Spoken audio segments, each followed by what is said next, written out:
de omega 6 importantes en la nutrición humana, minerales como el sodio, calcio y zinc, y vitaminas también importantes en la alimentación humana. Aquí les presentamos fotos del macho de esta hormiga, la hembra, y algunas formas en que pueden ser consumidas. Es importante mencionar que varios estados de México consumen este insecto. Normalmente esta hormiga es capturado en la temporada de lluvias, típicamente entre los meses de junio a julio, dependiendo de las condiciones climáticas que se presenten en ese año. Las personas que las consumen la tuestan tanto para degustarlas y conservarlas. De esta manera, este proceso puede generar cambios benéficos que impactan en su sabor y conservación. Sin embargo, también pueden causar la desnaturalización de ciertos componentes nutricionales, ya que los parámetros en el proceso no son controlados. Por ello, el objetivo de este trabajo fue el de analizar algunas de las principales propiedades físico-químicas de las hormigas chicatanas ata mexicana, sin tostar y tostadas, provenientes de municipios localizados en la zona de las altas montañas del estado de Veracruz, México, así como su consumo. En lo que respecta al consumo, nos interesaba saber qué tanto las características organolépticas de este insecto, tales como su sabor, su olor, su color y su textura o crujibilidad, impactan en su consumo, así como si existen otras variables que lo justifiquen. ¿Cómo hicimos esto?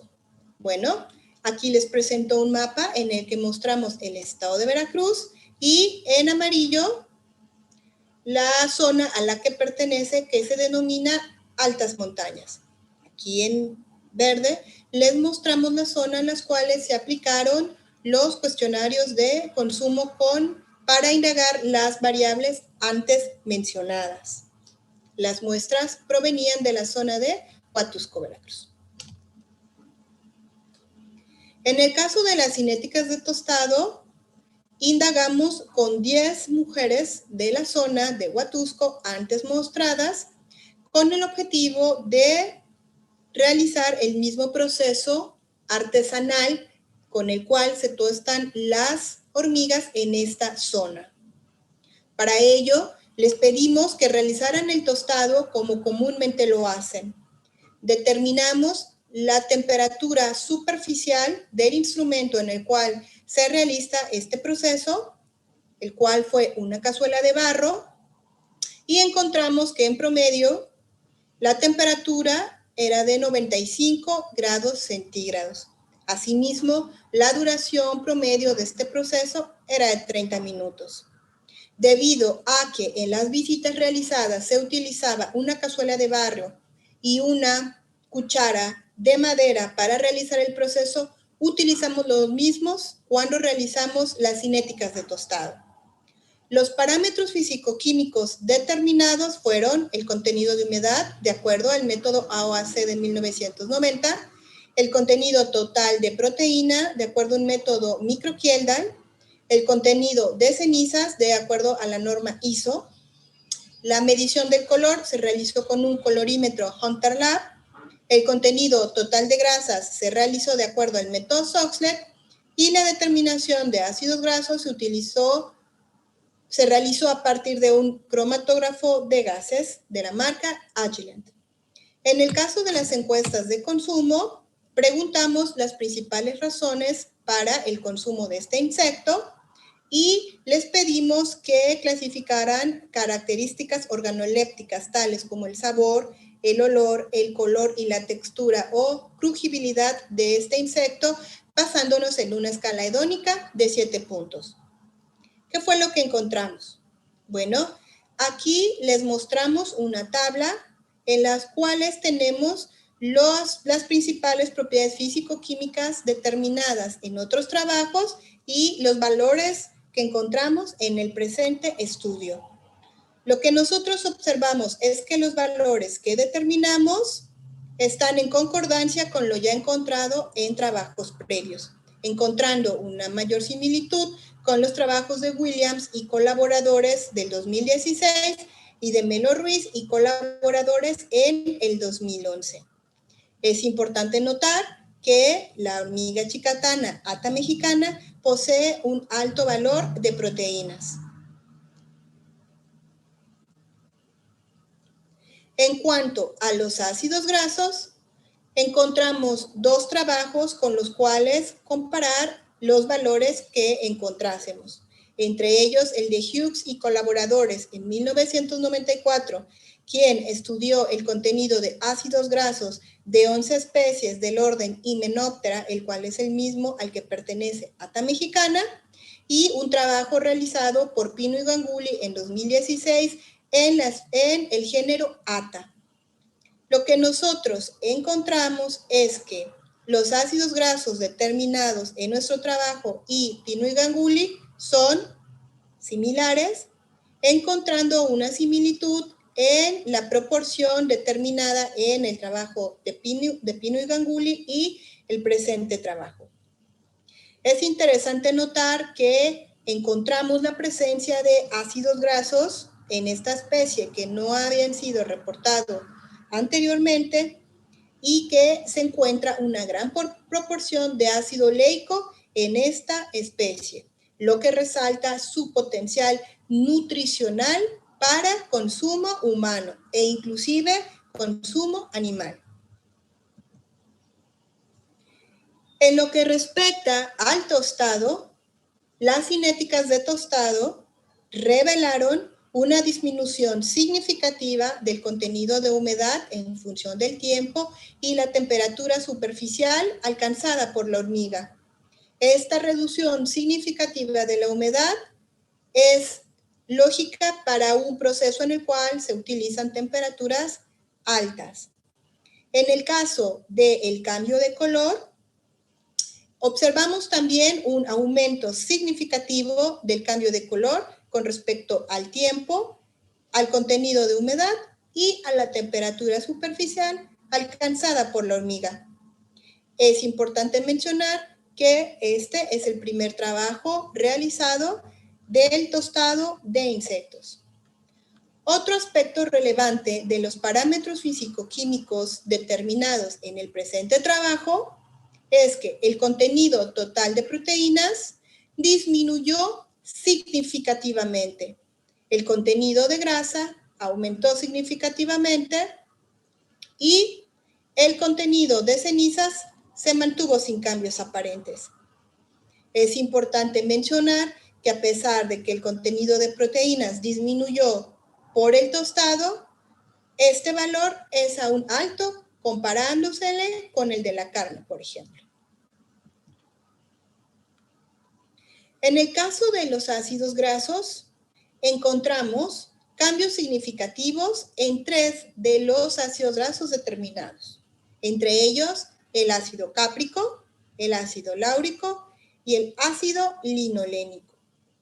Los dos primeros puede explicarse el cambio encontrado por el tamaño de la molécula y en el caso del ácido linolénico por la cantidad de dobles enlaces que posee.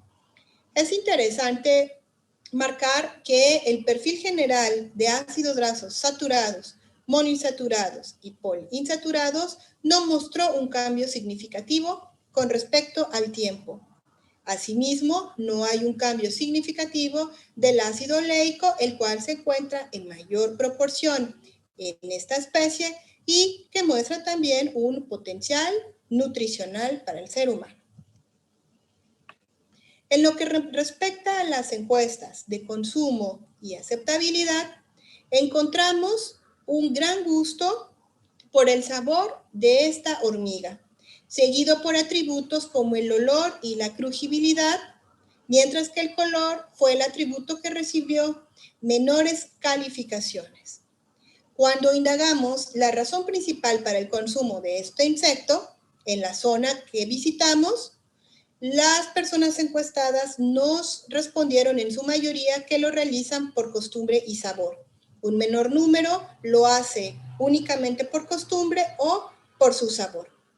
Es importante notar que la mayoría de los trabajos sociales realizados la cultura es el principal factor que explica el consumo de alimentos denominados tradicionales. Es por ello interesante analizar el impacto que da las propiedades organolépticas en el consumo de estos. En este caso particular, las personas de Huatusco que declararon a sí mismo consumirlos desde hace mucho tiempo, tanto que no lo recordaban, aprecian su sabor tanto como realizan un consumo porque es una característica heredada. Por ello, ¿qué podemos decir del presente trabajo a manera de conclusión? Bueno, con excepción del contenido de cenizas y ácidos grasos, se encontraron diferencias significativas entre el contenido de humedad, proteína y grasa durante el tostado de ata mexicana o chicatana. En particular, el contenido de proteínas disminuyó significativamente durante el proceso. Los resultados también revelaron que la mezcla constante de las hormigas durante el proceso aumentaba el contenido total de grasa. A pesar de estos cambios, los macronutrientes contenidos en la hormiga chicatana podrían ayudar a mejorar la nutrición de los consumidores, tanto en el área rural como en el área urbana. La población encuestada aprecia enormemente al insecto no solo por su sabor, sino que le consumen por tradición. Podemos decir entonces que este trabajo puede ser una base para el estudio de nuevos productos suplementados con ata mexicana o chicatana que pueden ser consumidos en las áreas rurales y urbanas, no solamente en México, sino en otros países del mundo. Muchas gracias por su atención.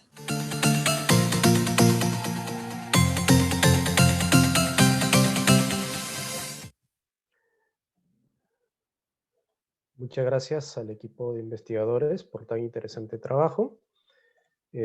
Bueno, indudablemente el marco en el que se desarrolla la investigación busca una alternativa a la actual escasez a nivel mundial de fuentes de proteína y obviamente de otros nutrientes tan importantes como son los ácidos grasos. En ese sentido, yo quisiera preguntarle al equipo si tienen en mente realizar algún estudio un poco más adicional al que han realizado respecto a la conservación de las proteínas, considerando pues de que es uno de los nutrientes más limitantes que tenemos actualmente en la fuente de alimentos a nivel mundial. Muy buenas tardes, los saluda Alejandra Ramírez desde México.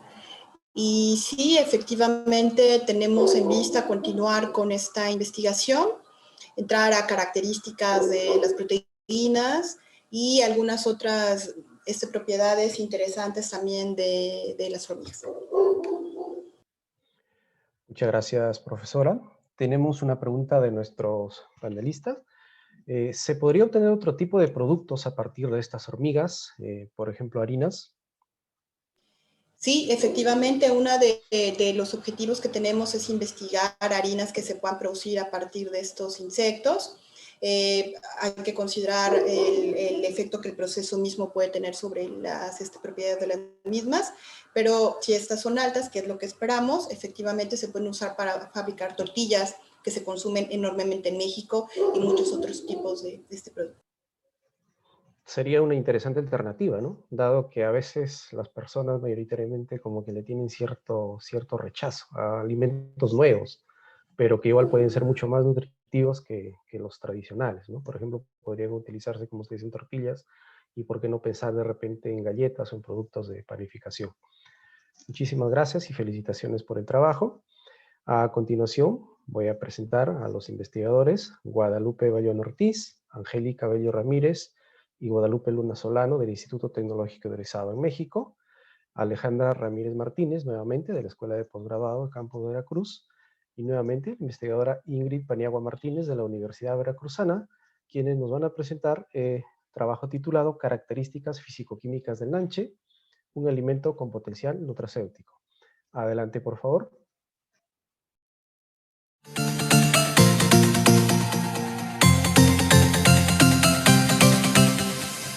La presentación es relacionada al proyecto que tiene por título Características físico-químicas del nanche, Mersonium crassifolia, un alimento con potencial nutracéutico.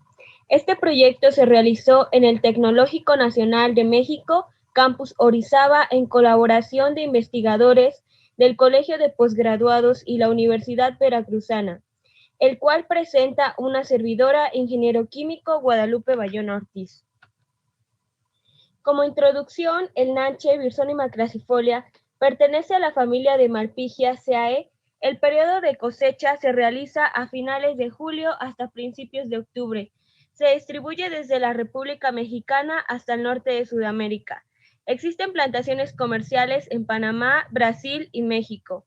En México se reportan 1.517.75 hectáreas de nanche con un rendimiento promedio de 4.94 toneladas por hectárea, donde Veracruz ocupa el cuarto lugar en producción de nanche.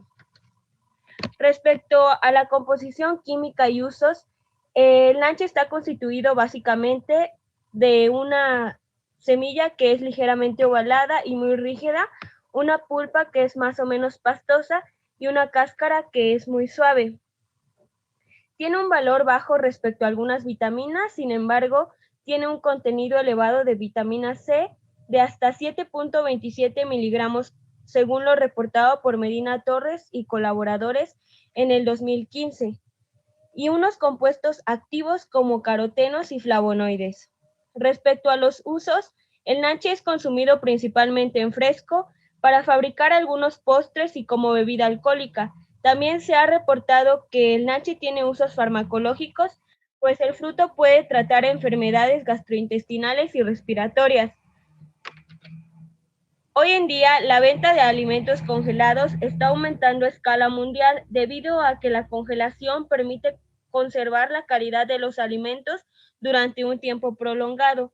La congelación es el proceso de preservación originado por la reducción de la temperatura por debajo de aquella en la que comienza la formación de cristales. Sin embargo, si se llevara a cabo una mala congelación, esto podría ocasionar la pérdida de agua, el incremento volumétrico, la pérdida de textura, el pardeamiento enzimático, la oxidación de grasas y lípidos y la formación de microorganismos. La congelación lenta se lleva a cabo hasta temperaturas de menos 20 centígrados. En ella se forman cristales de gran tamaño.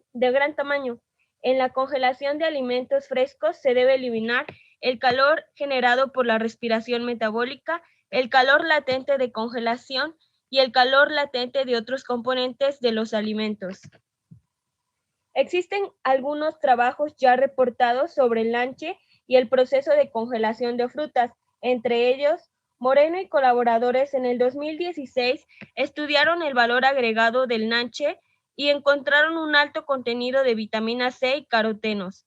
Suárez Gómez y colaboradores en el 2020 estudiaron el efecto de la refrigeración de nanche a 12 centígrados durante 16 días.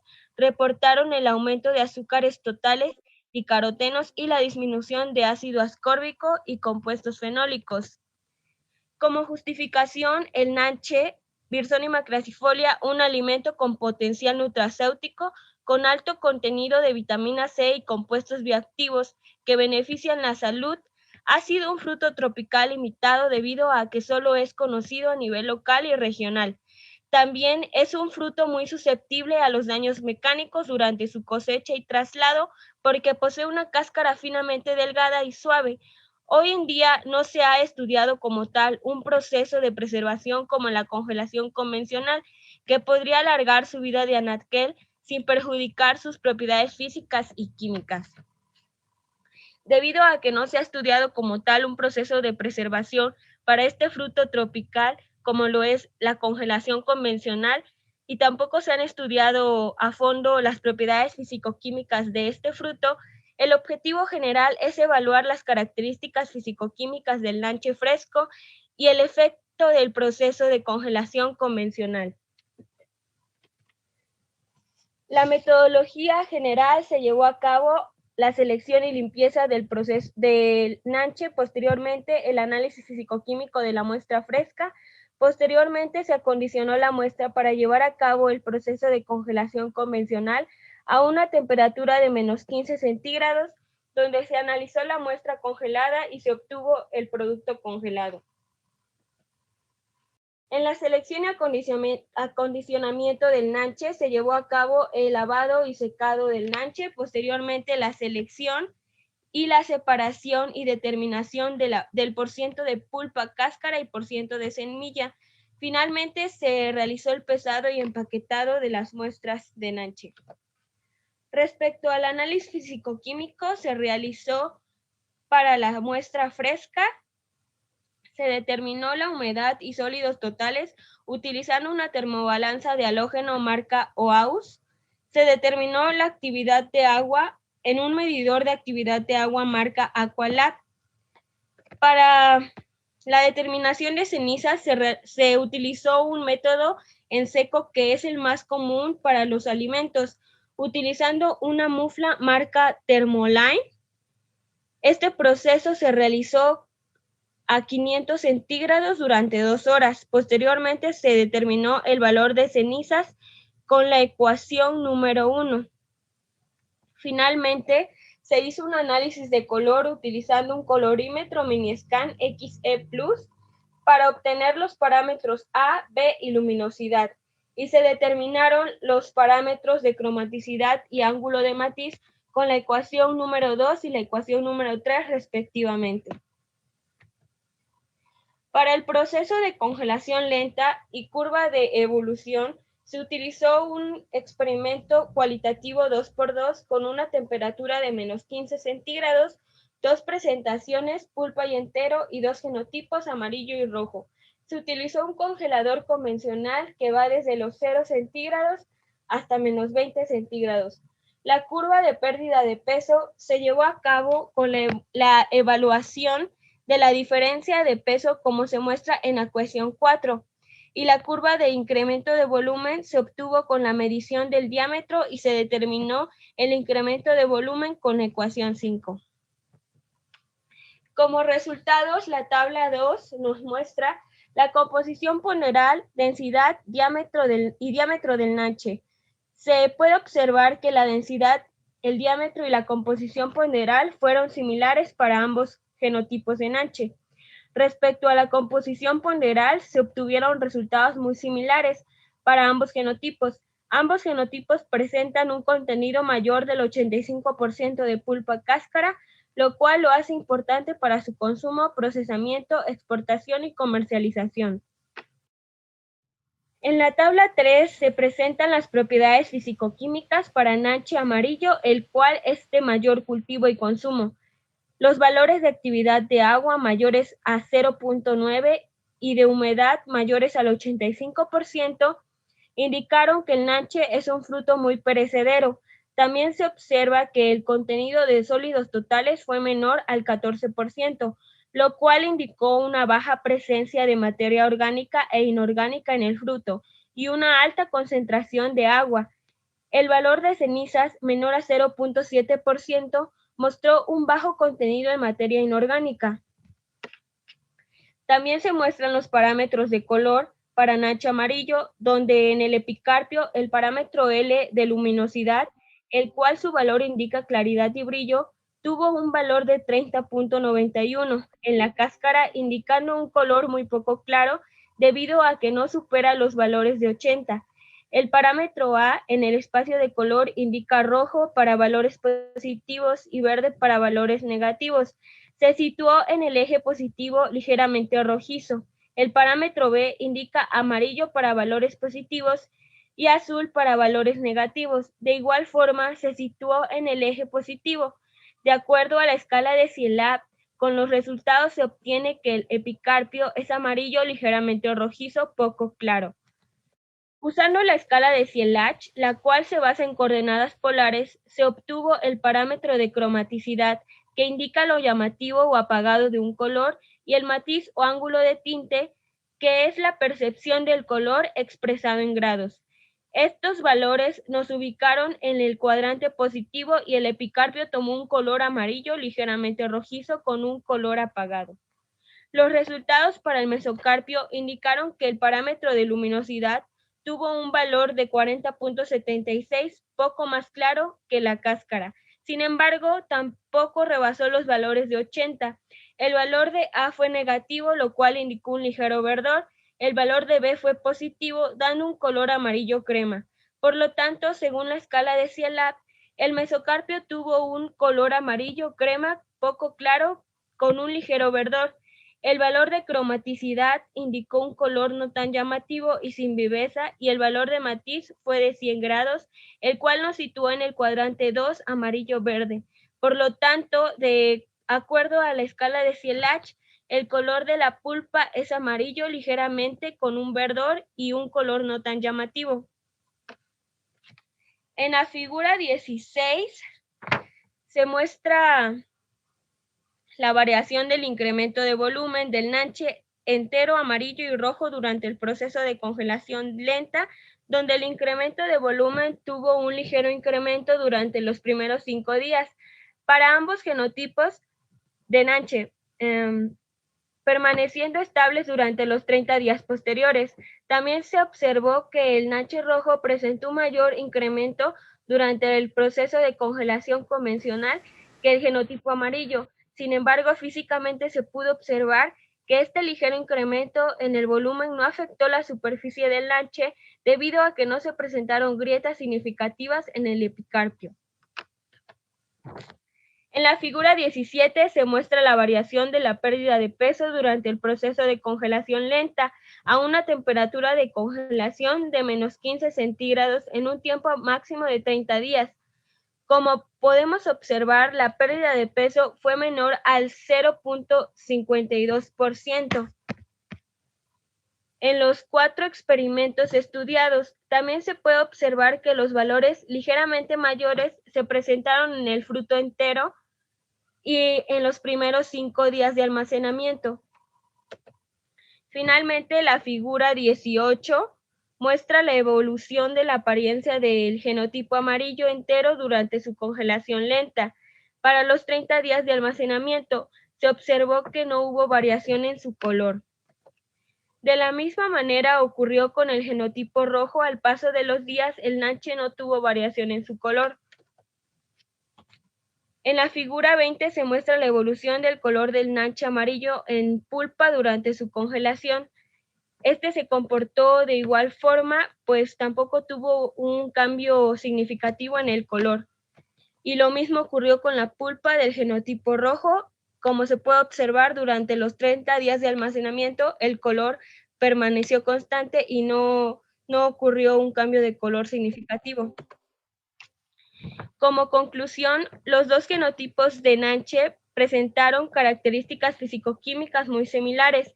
Sin embargo, en los parámetros de color fueron significativamente diferentes. El nanche tiene un contenido mayor del 85% de pulpa cáscara y durante su congelación a menos 15 centígrados, los cambios físicos de pérdida de peso e incremento de volumen fueron mínimos, lo cual lo hace importante para su consumo, procesamiento y exportación. Gracias por su atención.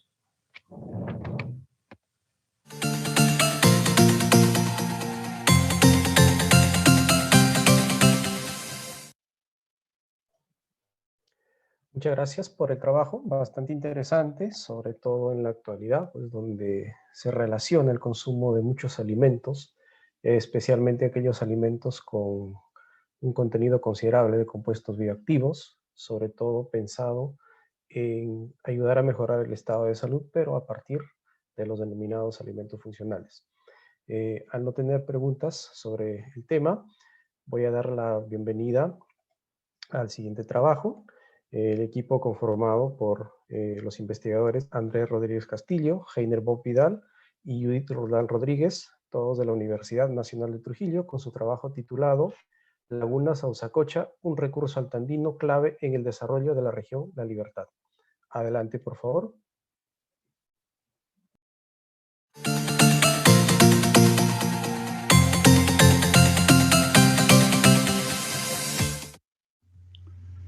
Señores organizadores, tenemos la satisfacción de presentar nuestra investigación Sausacocha, un recurso altandino clave en el desarrollo de la región La Libertad.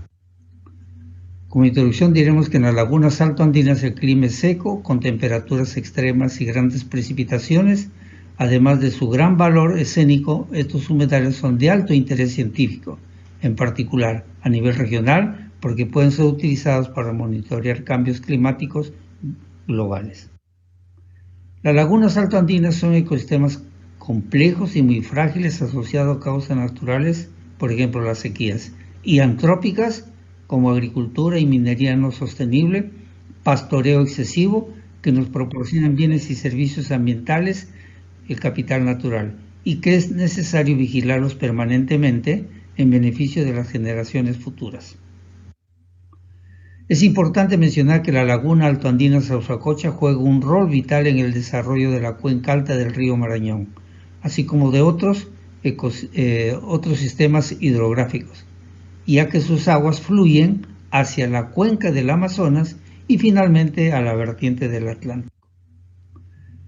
Mohamed y su equipo investigador reportan que la bioevaluación o biomonitoreo puede revelar impactos presentes y futuros que están enmascarados, tales como nuevas sustancias tóxicas que ha ingresado al ambiente o posibles cambios en las propiedades físicas.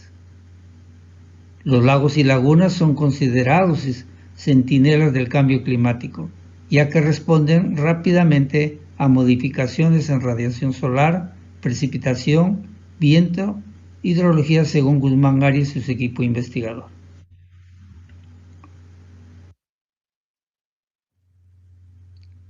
Las lagunas altoandinas crean sistemas económicos sustentables, es decir, las funciones ecológicas de estos ecosistemas acuáticos generan flujos de beneficios económicos que constituyen el capital natural de estos ambientes acuáticos. Por ejemplo, el stock de peces requiere un balance del presente y el futuro.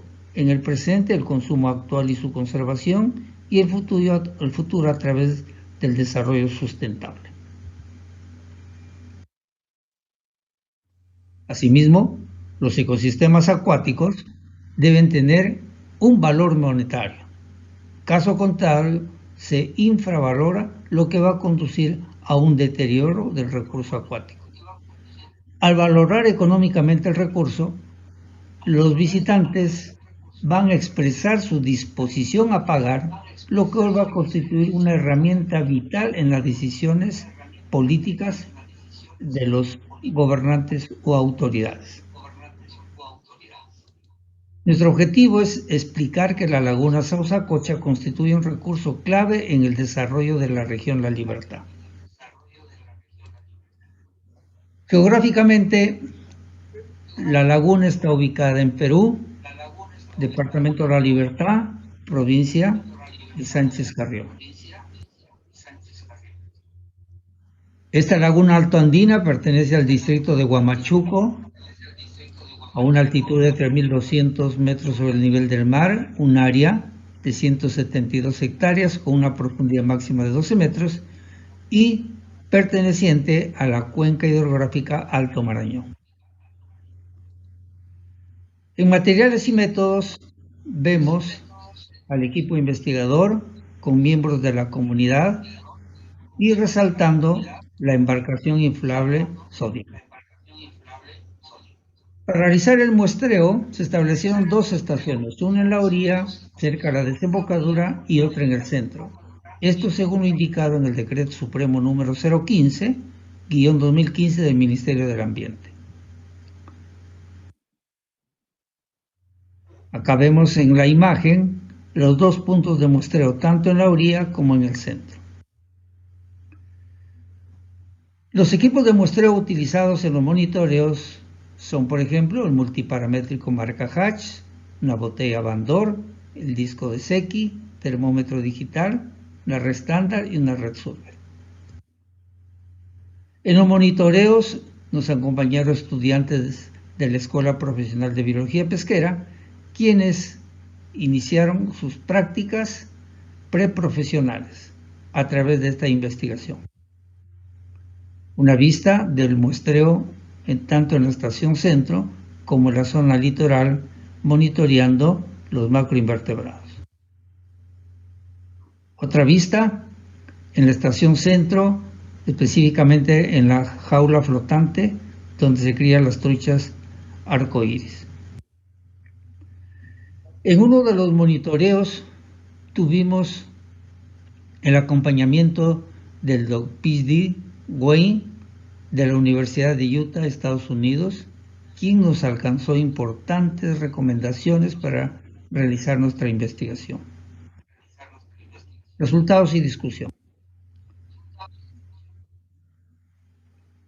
La evaluación de los parámetros físico-químicos de la laguna Sausacocha del 2017 al 2019 fueron la temperatura, oxígeno disuelto, pH, conductividad y transparencia. En el análisis diremos que los resultados de la evaluación físico-química del agua mostraron valores promedios de temperatura 18,3 grados centígrados, oxígeno disuelto 6,2 miligramos por litro, pH 7,4, así como conductividad, clorofila, transparencia. De estos valores promedio, la temperatura, oxígeno disuelto y pH se encuentran dentro de los límites de los estándares de calidad ambiental, según el Decreto Supremo número 04-2017 del Ministerio del Ambiente, para recreación y cultivo de especies acuáticas. Es importante mencionar las ligeras variaciones de temperatura entre 15,4 y 19,5 grados centígrados, lo que caracteriza a la laguna Sausacocha como un ambiente polimítico, es decir, una circulación permanente durante todo el año. En cuanto a la transparencia, con un valor promedio de 3,1 metros, se tipifica la laguna de una condición mesotrófica según la Organización, Cooperación y Desarrollo Económico. Asimismo, el valor promedio del pH, 7,3, se considera del tipo bicarbonatado, es decir, de un pH ligeramente alcalino. Junto con las otras variables físico-químicas, presenta la laguna condiciones favorables para la producción de organismos acuáticos y la recreación. En esta vista presentamos una colección fotográfica de los macroinvertebrados acuáticos colectados en la laguna. Al respecto, en el análisis debemos indicar que la calidad de agua que se realizó con los macroinvertebrados se empleó el índice BMWP, siendo la familia Silicostomatidae del orden Trichoptero, que tuvo una puntuación de 10, que son indicadores de aguas claras, siguiéndole la familia Libellulidae y Asnidae, con una puntuación de 8, que son indicadores de aguas medianamente contaminadas, debido al vertido de los restaurantes. La ventaja del empleo de esta herramienta es que solo se requiere de la identificación a nivel de familia, lo que aminora los costos y el tiempo requerido para su aplicación, además de brindar resultados confiables para la detección de impactos antropogénicos, según Rondán 1992. La laguna Sausacocha presenta dos especies de peces, la carpa común y la trucha arcoíris. También la vegetación macrofítica como la totora y el cartucho. Entonces diremos que la faunítica de la laguna está representada por la trucha arcoíris Oncorhynchus micis y carpa común Cyprinus carpio. Ambas especies son exóticas y fueron introducidas con la finalidad de generar una actividad económica productiva. La vegetación macrofítica ofrece diversidad de hábitats ricos y propicios para el establecimiento de nidos de aves endémicas y migratorias, así como de los macroinvertebrados. En cuanto a los servicios ecosistémicos, la laguna ofrece a los visitantes botes para el paseo, así como se ha instalado una piscigranja flotante para la producción de trucha arcoíris. Asimismo, es importante mencionar al turismo gastronómico, donde los restaurantes ofrecen una variedad de potajes a base de trucha arcoíris. También Debemos mencionar que dentro de los beneficios económicos de la laguna Sausacocha que brinda a sus pobladores, los visitantes tienen fechas especiales donde hay gran concurrencia. Por ejemplo, el 1 de mayo y el 28 y 29 de julio, fechas que se celebran el Día del Pescador, en donde generan importantes ingresos económicos. Dentro de los servicios ecosistemas que proporciona la laguna Sausacocha, tenemos como el turismo, piscicultura, riego, captura de carbono, biodiversidad, investigación, belleza escénica.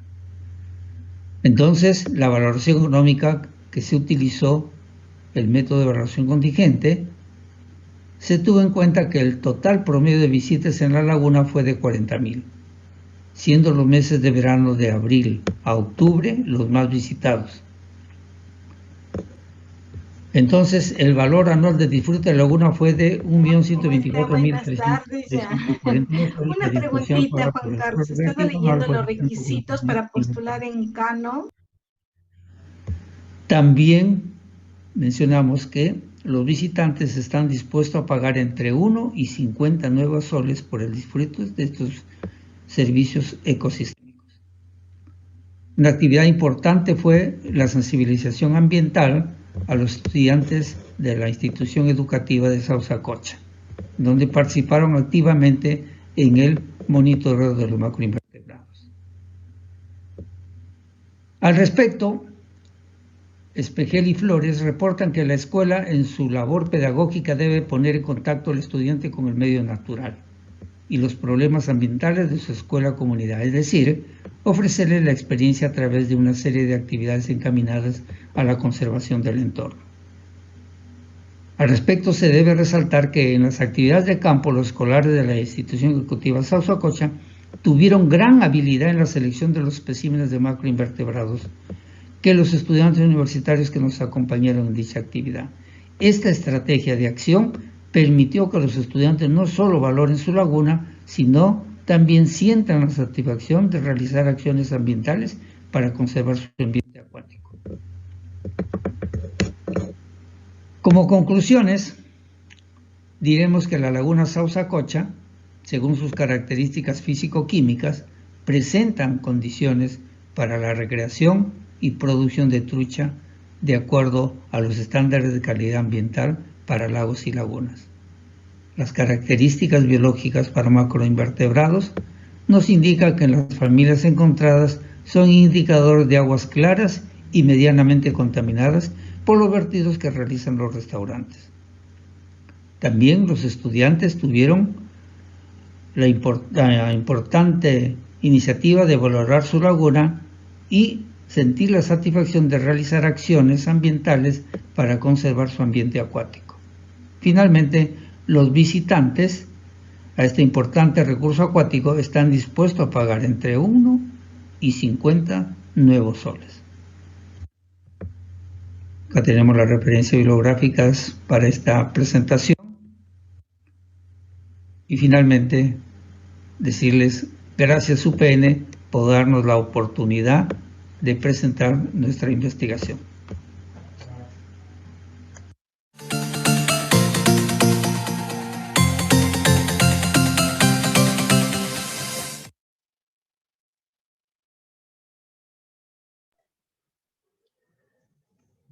Muchas gracias a los autores del trabajo por la presentación. Y en vista de que no tenemos preguntas por parte de nuestro público, comentar brevemente de que lo relacionado con el turismo, específicamente con la laguna Sausacocha, para quienes vivimos en la región La Libertad, pues conocemos de cerca el potencial que tiene esta laguna como muchos otros lugares. Ya el día lunes, el doctor Miguel Medina de la Universidad de Córdoba nos hablaba del turismo gastronómico, ¿no? Y sobre todo del potencial que nosotros como país tenemos. Entonces, felicito a los autores por este trabajo y obviamente pues continúen con esta labor, ya que necesitamos evidencia científica que ayude pues a potenciar nuestros recursos y a mejorar las condiciones de vida de toda la población que vive en los entornos a esta laguna. Bien, voy a presentar el siguiente trabajo. Los autores son Pedro Córdoba, Teresa Barrios, Juana García, Ramiro Susunaga, Isis Córdoba y Jennifer Horna, todos ellos de la Universidad Nacional San Luis Gonzaga de Ica, y nos van a presentar su investigación titulada El costo del proceso de reuso en la circulación del agua residual industrial. Adelante, por favor.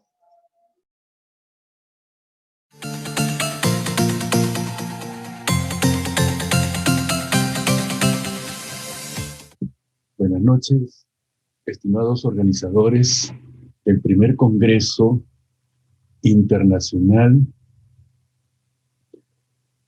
de Ciencia y Desarrollo Sostenible Virtual, organizado por la prestigiosa Universidad Privada del Norte.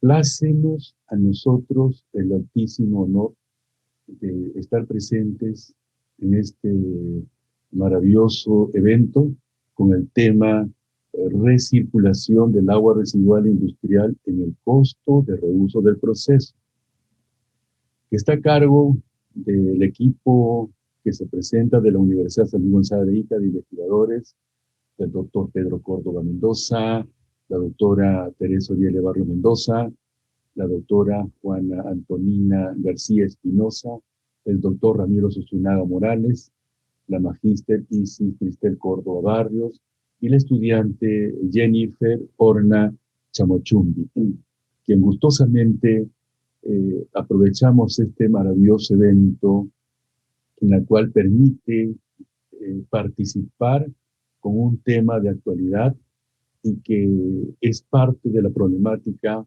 de nuestra región de Ica, del pueblo peruano.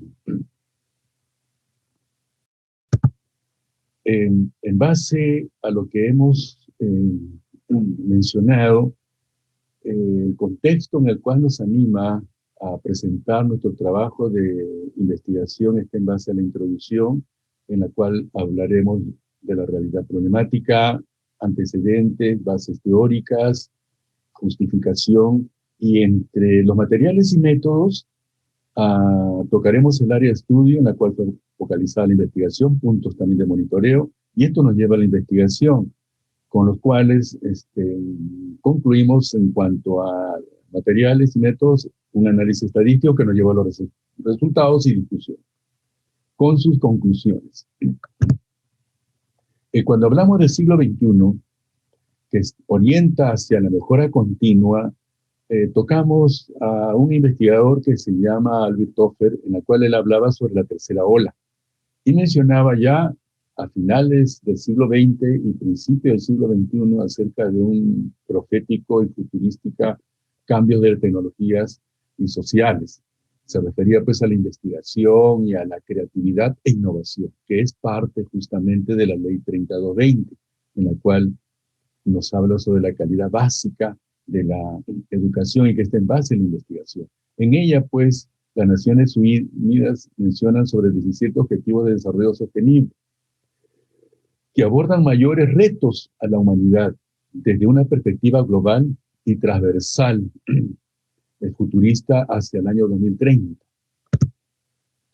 En cuanto a la realidad problemática, basa en el siglo XXI, lo cual exige mayor compromiso y con responsabilidad a la sostenibilidad de la calidad del ambiente, que establece un requerimiento esencial para la salud humana y el desarrollo sostenible. También indica que los nuevos paradigmas están cambiando las nociones sobre los recursos y cómo deben utilizarse, ¿no?, en cuanto al aumento del uso que ha impulsado a la búsqueda de fuentes alternativas como son la desalinización de agua de mar y el reuso de aguas residuales tratadas, como lo mencionan Tamayo y Navarro. Esto nos condice antecedentes que vivimos un mundo de las industrias en la cual Sadin, Kahn, Aroa, menciona pues que en el mundo de la industria de procesamiento húmedo de la textilería, que es una de las industrias con mayores consumos de agua y productos químicos, incluso en el proceso de teñido, acabado y de impresión. Además, menciona la utilización de 3.600 tintes en 8.000 productos químicos diferentes, como también en el procesamiento húmedo de la textilería genera pues el consumo de aguas residuales con gran cantidad de colorantes y productos químicos usados que imparten negativamente al medio ambiente acuático y a la vida. Esto nos lleva a, como lo indicamos también en cuanto a los recursos hídricos, la Autoridad Nacional del Agua indica pues que a través del consorcio de la cuenca autoriza el reuso del agua residual tratada según el fin para que esté destinado a las mismas, ¿no?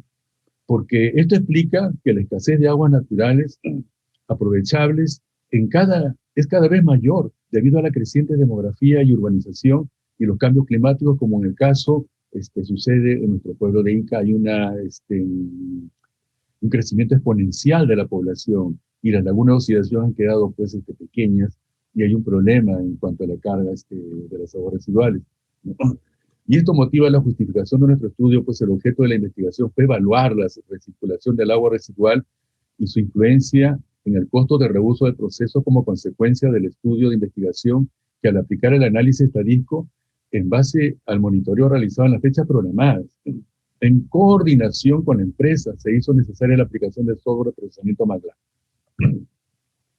Bien, el área de estudio, condice la INEI 2017, focaliza pues que en este caso la región de Ica cuenta con la provincia de Ica, esta con una superficie de 3.978, 19 kilómetros cuadrados, donde destaca pues una amplia producción de la agroindustria. Ahí tenemos las agroexportadoras, como también empresas industriales, se encuentran también la planta Pluspetrol, Praxair y otras, una megas empresas pequeñas ahí en la región de Ica, y una de ellas es la que motiva nuestro estudio, ¿no? La empresa de Curtiembres Pisqueña.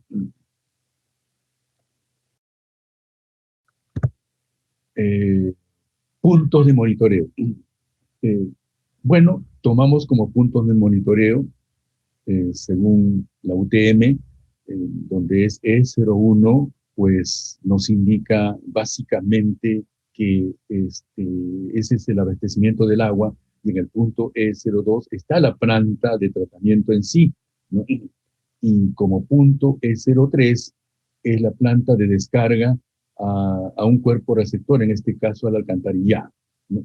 En base a estos, se hizo la investigación, pues fue una investigación tipo prospectiva, en las cuales las pruebas fueron recogidas a propósito de la investigación, longitudinal, porque la variable de recirculación del agua residual en base a sus 3 tratamientos fue realizada en las fechas distintas, antes, en el momento y después, ¿no? Como analítico, porque mediante el análisis estadístico planteamos la prueba de hipótesis y con un nivel descriptivo explicativo, con enfoque cuantitativo, con muestras, con hipótesis, con la prueba estadística de diseño factorial de FDTs en base al algoritmo de Yates.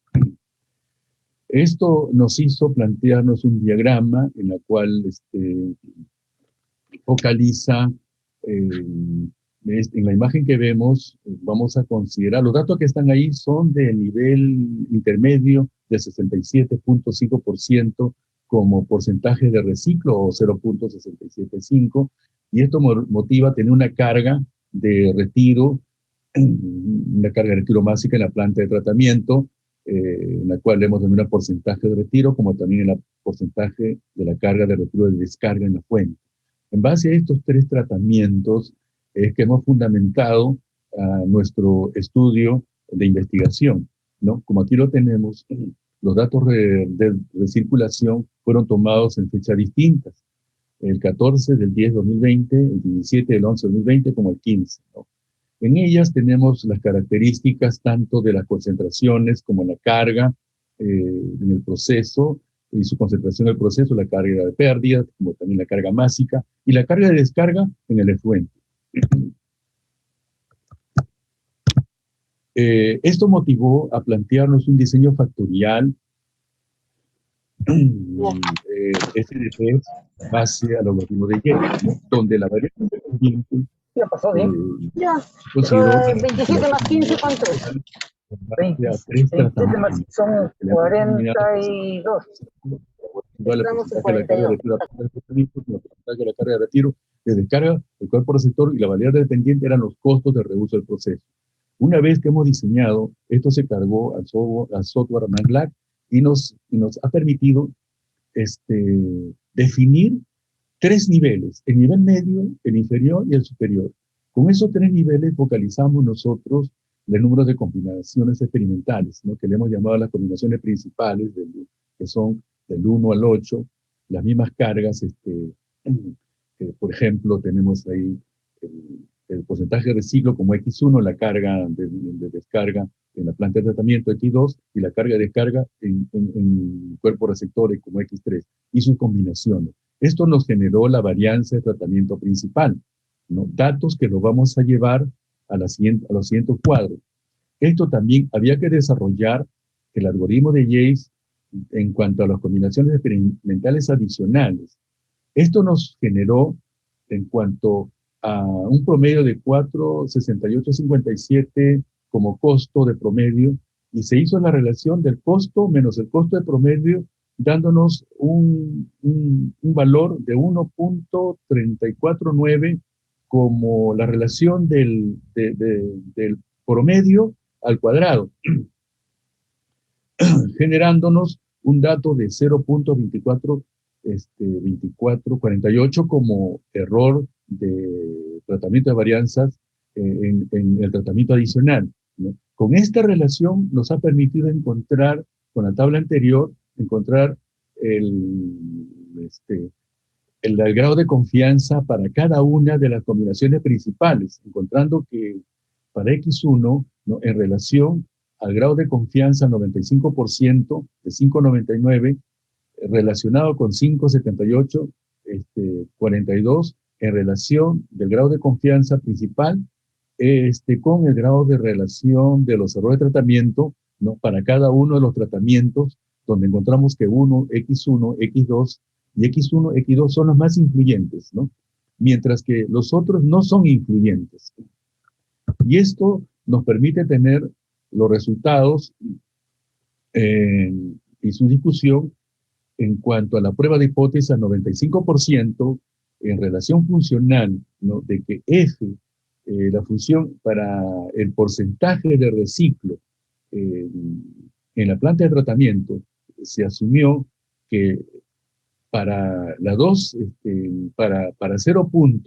En este caso 0.6 y 0.75, y encontrando una carga también para el caso de 0.6 y 0.75, ¿no? 5.7842, para X2 4.7582, y la relación entre ambas de 4.4384, o sea, frente a lo mencionado se rechaza pues la hipótesis nula y se acepta la hipótesis alternativa. Esto nos indica que el porcentaje de retiro de la carga para el cuerpo receptor no es influyente, ¿no? Donde Nagedi et al. ¿No? 2020 menciona pues que la recirculación del agua residual industrial es un tema importante que debe ser considerado también en los países latinoamericanos como es nuestra realidad nacional, considerando pues lo que nos plantea las Naciones Unidas en cuanto a los 17 objetivos, ¿no? De desarrollo sostenible, y estamos hablando que el objetivo número 6 de calidad de agua y saneamiento pues ha permitido ir focalizando lo que también nos dice la política nacional del ambiente, que condicen todas las plantas de tratamiento deben llegar a un 100%, y eso ha sido ahora planificado hasta el 2030. Como conclusión, podemos decir que el propósito de este artículo fue analizar la recirculación del agua residual y el costo de reuso, ¿no? Generando pues un costo promedio entre 1.945 a 1.870 soles por día, donde al asumir el porcentaje de reciclo de 0,6 a 0,75, encontrando una eficiencia entre ambos de 99.5 para 0.6 y 99.43 para 0.75, dando una eficiencia en cuanto al porcentaje de recuperación, ¿no? Entonces, es así que los tratamientos de agua residual permitió tomar en cuenta la aplicación de tecnologías conocidas para mejorar el incremento de la calidad del agua residual. Es por ello que los procesos físico-químicos y químicos juegan un papel importante en el tratamiento del agua residual en la empresa industrial Curtiembre Pequeña Sociedad Anónima, ¿no? Y se recomienda en las futuras investigaciones en la determinación después de la influencia de los costos de reuso de aguas residuales industriales, tengan una consideración en los parámetros de la carga de contaminación específica. Con ustedes, gracias, felicidades por este momento especial en el cual aportamos a la Universidad San Luis Gonzaga de Arica en bien del Congreso Nacional Internacional Virtual que organiza la prestigiosa Universidad Privada del Norte.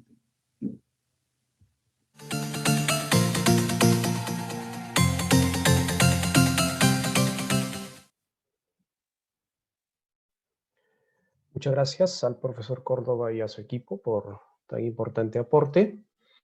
Interesante mencionar que uno de los problemas que aqueja actualmente a muchas ciudades en el Perú es el vertido de efluentes procedentes de la curtiduría de pieles, ¿no? Ciudades como Trujillo, Huancayo, Ica, Lima mismo no somos ajenos, por ejemplo, al alto contenido de sustancias contaminantes en estos efluentes, ¿no? Y lo más grave, tal como lo acaba de mencionar el profesor Córdoba, es que estos efluentes son vertidos directamente en las alcantarillas.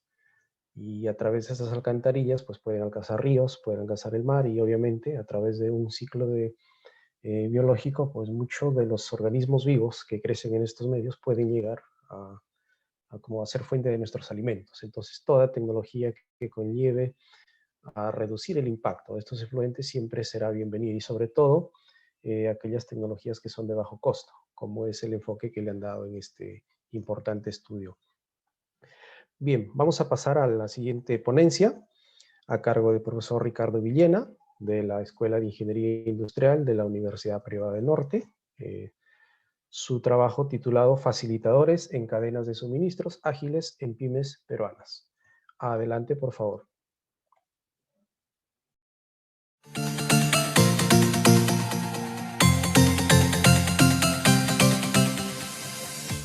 Buenas tardes. Soy el ingeniero Ricardo Villena y mi tema es facilitadores en cadenas de suministros ágiles en pymes peruanas.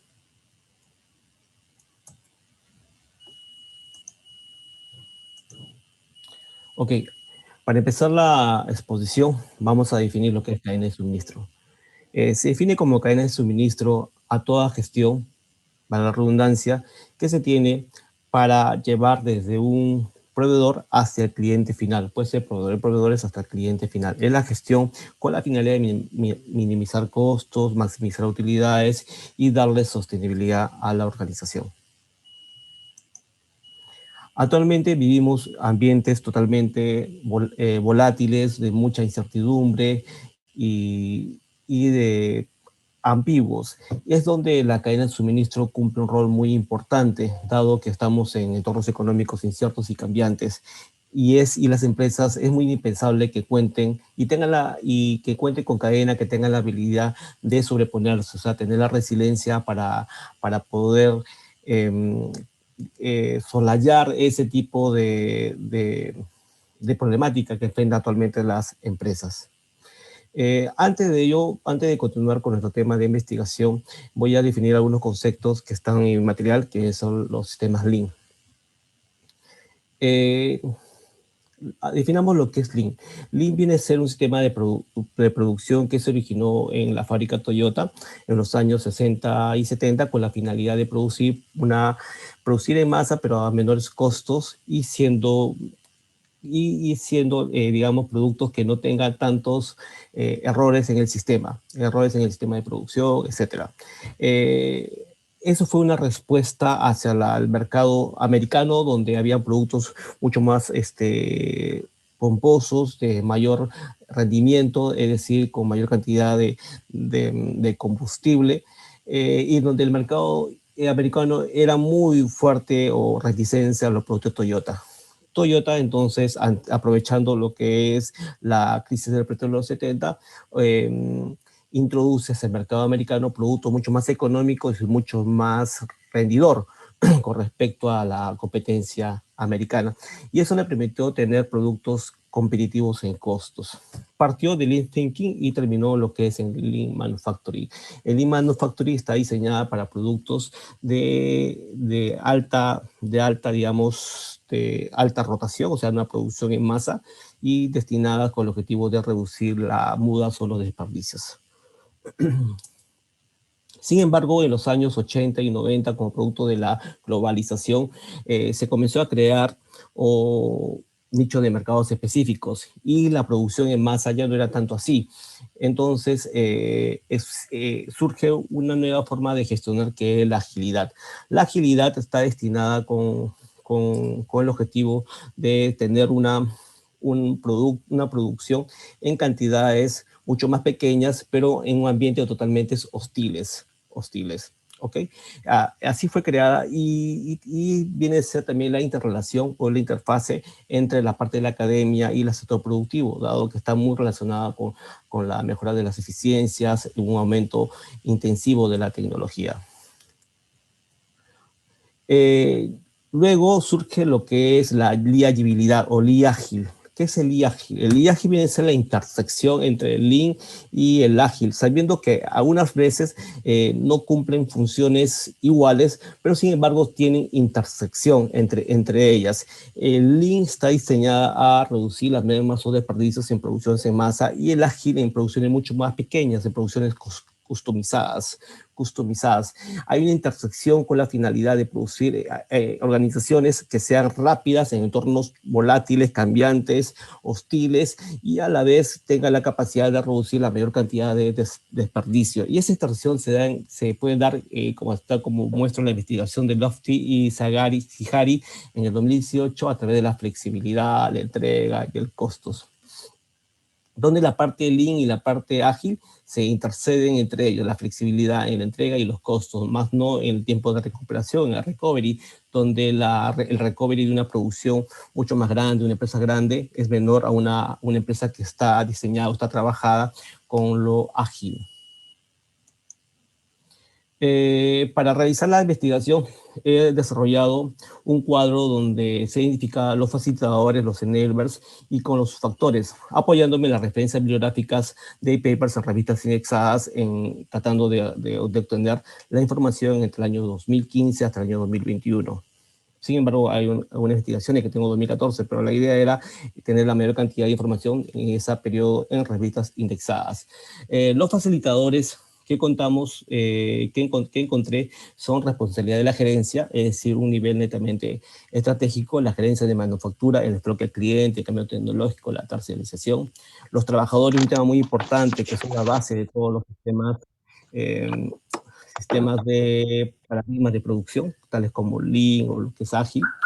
La tecnología, que es el sector de fabricación, que está muy asociada también con la capacidad financiera que tiene la organización para tener equipos o máquinas mucho más modernas, que tienen interrelación con base de datos. Las estrategias, que está diseñada la política de calidad, productividad, la parte de costos y el tipo de la gerencia. Estos facilitadores, señores, fueron clasificados por diferentes referencias bibliográficas y con lo cual no me basé para desarrollar las encuestas o el instrumento. ¿Cuál fue mi diseño de investigación? Mi diseño de investigación fue el siguiente: diseñé un cuestionario, se distribuyó el cuestionario a través de Google Forms, se recolectó la data, se procesó la información, se transformó los valores lingüísticos en valores fácil, se calculó los pesos de las afirmaciones en dimensiones individuales y luego se calculó los valores de las dimensiones individuales con facitopsis. ¿Cuál es el método? El método que hemos trabajado, bueno, que he desarrollado, es el método de Facitopsis, que es, digamos, como sea, que es preciso para tratamiento de incertidumbres y subjetividad al momento de entrevistados que emiten sus opiniones, dado que lo que yo obtuve fueron opiniones, hicieron encuestas a diferentes jefes ejecutivos de medianas y pequeñas empresas en el Perú. Este método fue desarrollado en 1981 por Han Yong y siendo usado para evaluar y priorizar las alternativas contra la selección de criterios basada en selección de alternativas. Los instrumentos utilizados fue un cuestionario semiestructurado. El análisis de fiabilidad utilicé la APA de Cronbach usando como herramienta el Minitab, y la pregunta de investigación es ¿cuáles son los facilitadores más importantes en la cadena de suministro ágil? ¿Y cuáles son los facilitadores para la cadena de suministro ágil más importantes para los ejecutivos de operaciones de pymes en el Perú? Esa sería mi pregunta de investigación. Los resultados obtenidos con la toma de data de los ejecutivos o jefes de la organización, bueno, encontré un alfa de 0.8588. Según las informaciones de revistas o de publicaciones académicas, cuando el coeficiente de alfa es 0.7 sería alto. Es decir, que estamos ante un estudio que mide la confiabilidad y consistencia interna alta, por lo cual no da alguna seguridad para definir que nuestro estudio tiene una alta confiabilidad con respecto a la data obtenida o la data recolectada. El resultado que hemos obtenido fue el siguiente a través de Facitopsis, siendo el primero la línea gerencial, segundo lo que es la parte financiera, tercero la parte de productos, cuarto los proveedores, quinto los recursos humanos, sexto la gestión de manufactura, séptimo los procesos y octavo la estructura organizacional. Vamos a analizar rápidamente. Cuando los ejecutivos se hizo la pregunta acerca de la línea gerencial, se trató de desarrollar qué capacidad de delegación tenían ellos, y los ejecutivos señalaron que tenían una alta predisposición de los dueños en tratar de darle toda la facilidad para que la empresa sea ágil o para que tenga un performance superior.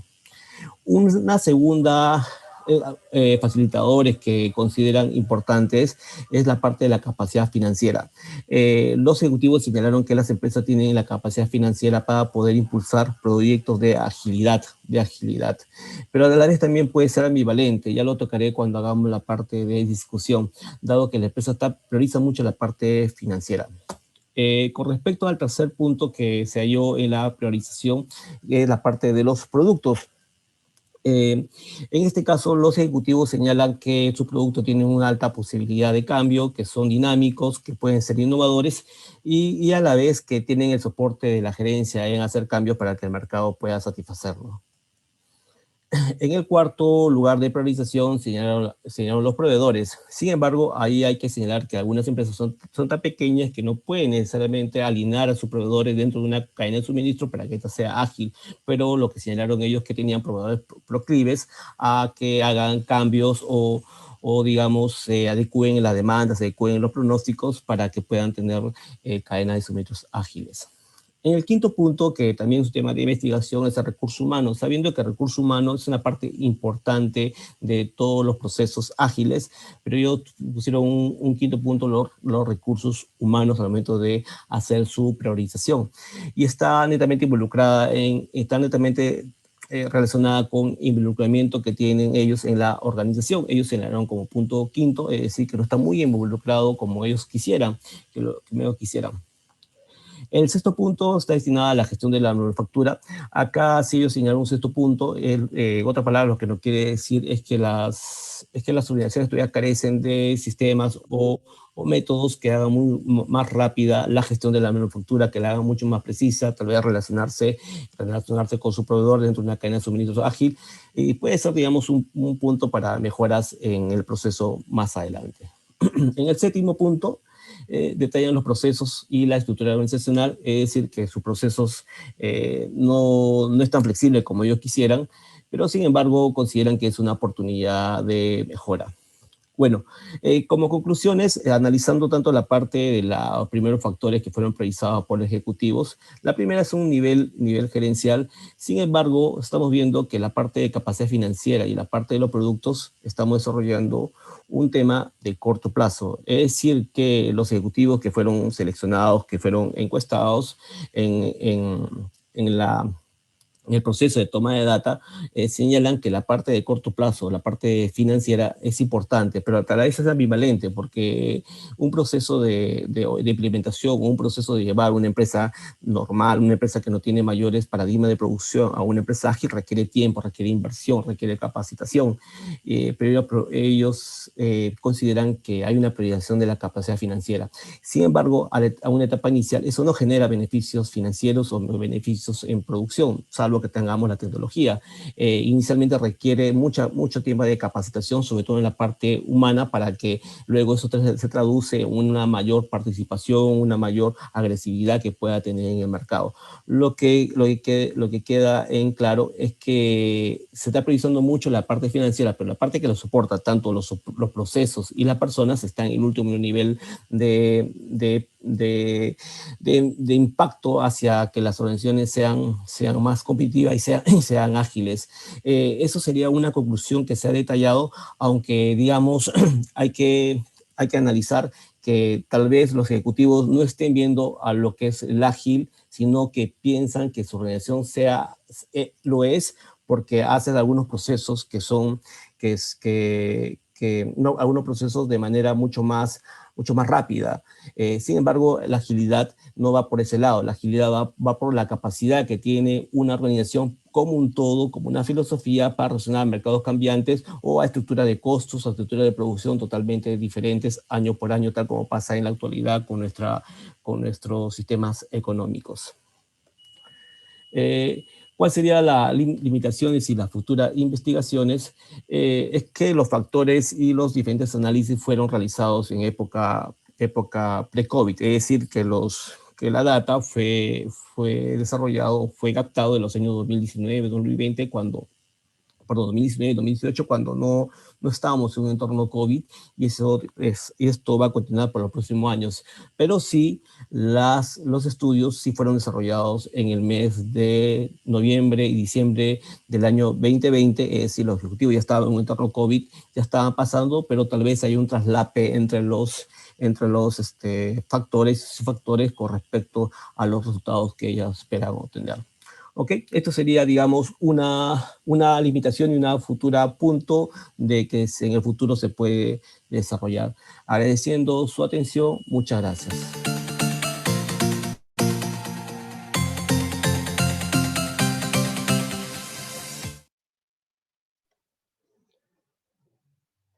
Muchas gracias al profesor Villena por este interesante trabajo, ¿no? Sin duda todos conocemos que uno de los sectores en nuestro país más golpeado por la pandemia ha sido el de las pymes.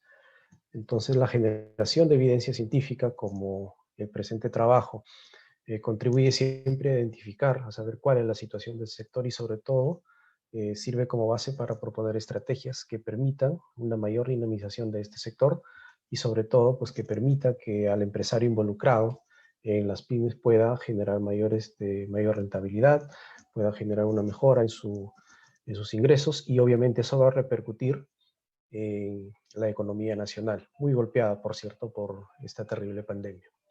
Muchas gracias nuevamente, profesor Villena. Doy pase a la siguiente presentación a cargo de Yuleisi Ciesa Rimarachín, de la Universidad Nacional de Cajamarca, y al profesor Jimmy Oblitas Cruz, de la Universidad Privada del Norte, en Cajamarca, ambos como autores del trabajo titulado Aplicación del modelo de Peleg en la deshidratación osmótica al vacío de Yacón. Adelante, por favor.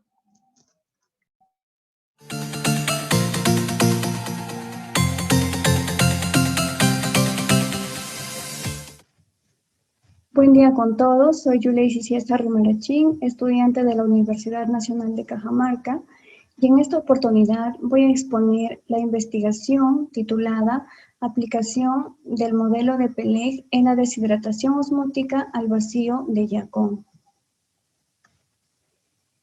La deshidratación osmótica consiste en sumergir un producto en una solución hipertónica, generando así una diferencia de potencial químico. Este método ya ha venido siendo utilizado en investigaciones pasadas en productos como por ejemplo la ciruela, el kiwi, entre otros. Uno de los principales retos en el procesamiento de yacón es poder darle tratamientos que prevengan el estrés térmico, y uno de ellos pues es la deshidratación osmótica. El yacón es una fuente conocida de prebióticos, FOS e inulina y compuestos fenólicos beneficiosos para la microbiota intestinal. El consumo de yacón generalmente está asociado a personas que sufren de diabetes, pero estudios muestran que no solo ellas pueden consumirlo, sino también personas sanas, ya que presentan grandes beneficios, como por ejemplo ayuda a la retención de minerales, del fósforo, el magnesio, también ayuda a tener un mejor metabolismo.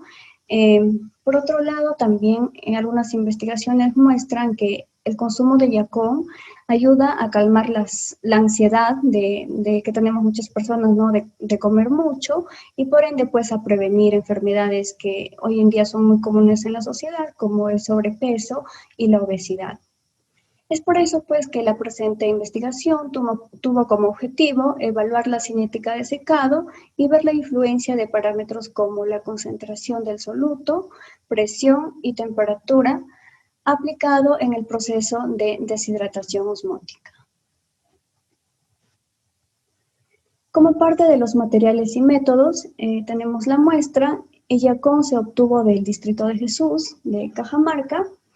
Al momento, pues, ya de hacer la recepción de esta materia prima en el laboratorio, se hizo una selección muy minuciosa, retirando, pues, aquellos que tengan algunos daños mecánicos, daños biológicos, y luego pues se hizo un pelado, un cortado en cubitos de 3 centímetros de arista.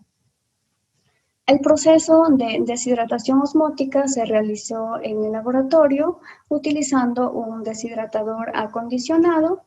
Se trabajaron con 3 concentraciones de 20, 30 y 40 grados Brix. A cada una de estas muestras se usó presiones de vacío de 100, 200 y 300 milibares con temperaturas de 30, 40 y 50 grados Celsius. Pasado este tiempo de vacío, lo que se hizo es dejar las muestras para una relajación por un tiempo de 10 minutos, y en los tiempos establecidos de 10, 20, 40, 60, 80, 100, 120 y 150 minutos, se sacaron muestras para ser pesadas. Por otro lado, estas muestras fueron colocadas en papel absorbente para continuar con el secado, para que este papel pueda absorber pues, el jarabe que está impregnado en la superficie de la muestra. Para determinar la reducción de peso, la pérdida de agua y la ganancia de los sólidos, se utilizaron estas ecuaciones que están acá al lado derecho: la ecuación 1 para la pérdida de peso, la ecuación 2 para la pérdida de agua y la ecuación 3 para la ganancia de los sólidos solubles. El modelo de Peleg es un modelo empírico muy utilizado en la modelización de la transferencia de masa en deshidratación osmótica.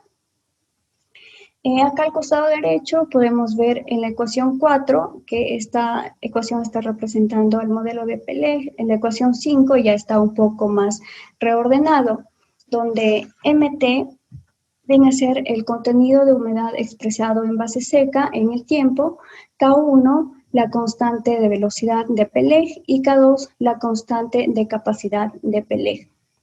Estas dos constantes de Peleg se obtienen mediante una regresión lineal utilizando un software estadístico de nombre Estatística.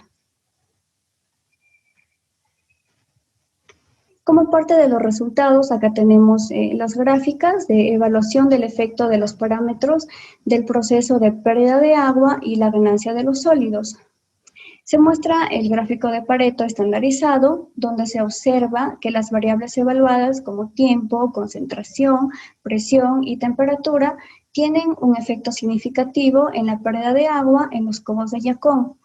Además, se muestra que el ajuste al modelo seleccionado con un valor de R cuadrado para la pérdida de agua presenta un 96.45% y para la ganancia de sólidos un R cuadrado de 93.12%. Como podemos observar acá en estas gráficas, si bien es cierto todos tienen una significancia importante, pero acá podemos resaltar que el tiempo y la concentración tienen un valor de significancia más relevante, ¿no?, respecto a los parámetros de presión y temperatura.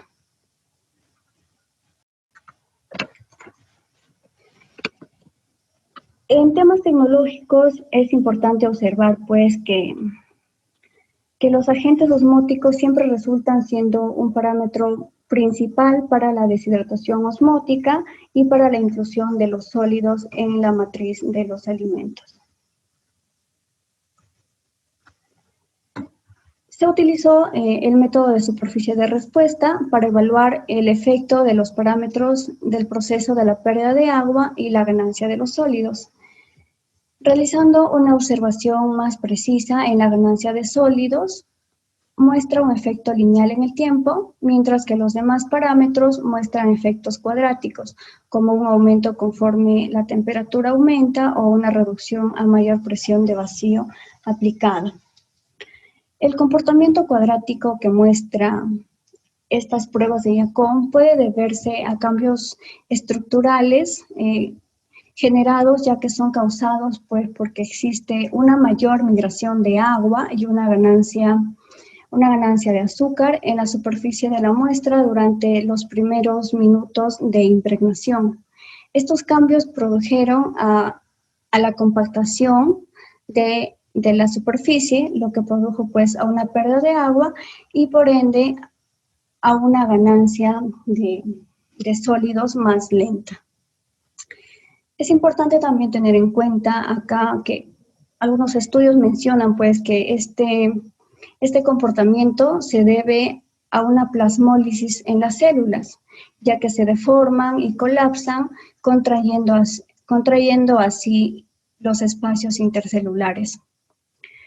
Otro punto a tener en cuenta es en la experimentación es el uso del vacío, ya que al momento de retirar los gases y los líquidos en los poros capilares, lo que se va a generar es que estos gases se expandan y luego cuando la presión se reestructure, lo que va a pasar es una succión de la solución osmótica dentro de los poros y por ende pues aumenta la superficie de la transferencia de masa, lo cual explica cómo es que en todos los casos en promedio se logra una ganancia de sólidos.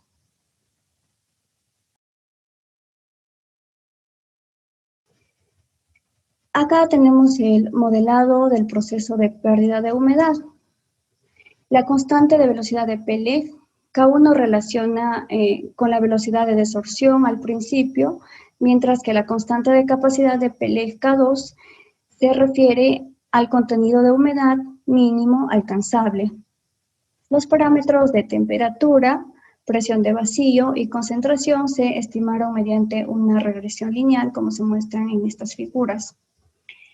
Observamos acá que en el parámetro de temperatura, a mayor temperatura, la constante K1 muestra valores mayor que a menor temperatura de 30 grados. Para la presión de vacío, se utilizó 100 milibares y 300 milibares. Podemos observar que los valores de la constante K1 son muy similares, del mismo modo para la constante K2.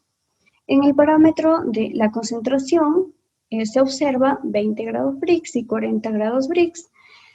A mayor concentración, la constante K1 es mucho menor con respecto a los 20 grados Brix. En general, pues para estas 3 concentraciones podemos decir que el modelo de Pelec se ajustó adecuadamente, ya que R cuadrado para los 3 parámetros muestra valores muy altos, muy cercanos a 1. Y por ende podemos decir que el método es muy idóneo en lo que es para predecir la transferencia de masa en un proceso de deshidratación osmótica. En modo de conclusión, pues podemos decir que se determinó que la ganancia de los sólidos muestra un efecto lineal en el tiempo, mientras que los demás parámetros muestran efectos cuadráticos. El modelo de Pelec se aplicó con éxito a los datos experimentales y para la descripción del proceso de deshidratación osmótica, prediciendo valores de equilibrio ajustados con un alto valor de R cuadrado. Gracias.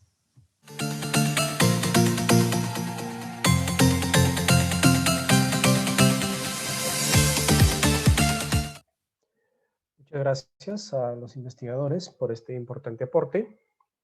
Indudablemente, una de las necesidades actuales son alimentos pues, con un potencial nutracéutico. Lo acabamos de ver en este trabajo relacionado con INACON, sumado a los 2 primeros trabajos presentados en esta sesión, procedentes de México, en el caso de las hormigas y en el caso del nanche como fruto nutracéutico. 3 trabajos que indudablemente nos han aportado alternativas que en algunos casos pues ya se comercializan, pero que podría ser mejorado, ¿no? Y que en otros casos pues hay un potencial alto de comercialización. Agradecer también al trabajo presentado por profesor Córdoba y su equipo relacionado con la recirculación de efluentes industriales, de mucha necesidad actualmente, no solo en nuestro país, sino a nivel mundial, para evitar problemas de contaminación.